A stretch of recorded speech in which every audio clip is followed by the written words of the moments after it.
వందనాలు. నేను చెప్పే పాఠం పేరు దేవుడు అనుసరిస్తున్నందువల్ల వచ్చే శ్రమలు. దేవుని పిలుపుని పూర్తిగా అనుసరిస్తూ పోతున్నవారు భయంకరమైన శ్రమలు ఎదుర్కోవాల్సి వస్తుంది. పరిశుద్ధ గ్రంథంలో అనేక ఉదాహరణలు కనిపిస్తున్నాయి. ఏడ్చే ప్రవర్తన పిలువబడిన యిర్మీయా దేవుని సంపూర్ణంగా అనుసరిస్తూ కనుక అనేక బాధలను ఎదుర్కోవాల్సి వస్తుంది.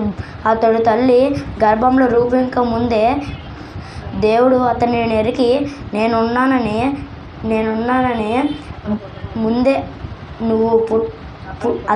అతను పుట్టక ముందే జన్మలకు ప్రవక్తని నియమించాలని చెప్పి యవ్వనుడే ఉండగానే దేవుడు అతనిని ప్రవక్తగా పంపాడు.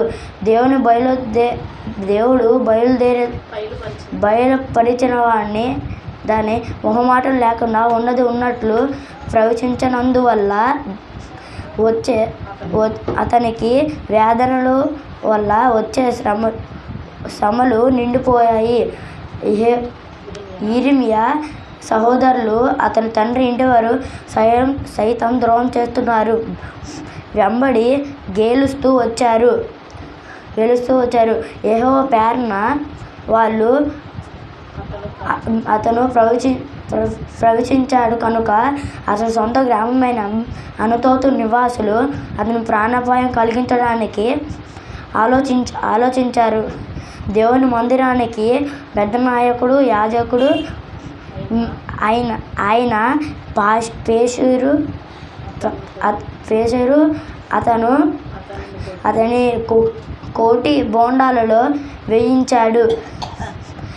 యూదా అందరూ యిర్మీయా ప్రవచనాలు విని ఆయనను ఎగతాళి చేశారు. యూదా రాజులు అతనిని కోపగించి అతని కారాగృహంలో వేశారు. వారు చాలా దినాల తర్వాత అతనిని కారాగృహంలో నుంచి బయటకు రప్పించారు.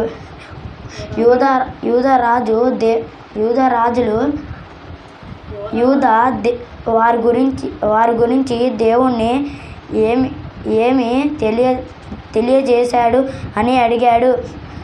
కల్దీయులకు లోబడిన వారు ప్రాణాలతో బ్రతకరు అని అలా చేయకపోతే బబులోను సైన్యం చేతికి మన పట్టణం అప్పగించబడుతుంది అని యెహోవా తెలియజేశాడు. యిర్మీయా తెలియజేశాడు. అప్పుడు వాళ్ళు అతన్ని పట్టుకుని ఒక గదిలో పడివేశారు. అందులో నీళ్లు లేవు. ఆ గోతుల్లో నీళ్లు లేవు, బురద మాత్రమే ఉంది. యిర్మీయా బురదలోకి దిగాడు. తన కళ్ళ ముందే మంటల్లో కాలిపోతున్న యెరూషలేము భవనాలు, దేవాలయం భవనాలు, మంటపాలు, యెరూషలేములో ఉన్న ఇతర భవనాలు. ఆ దృశ్యం యిర్మీయాలో సృష్టించిన మానసిక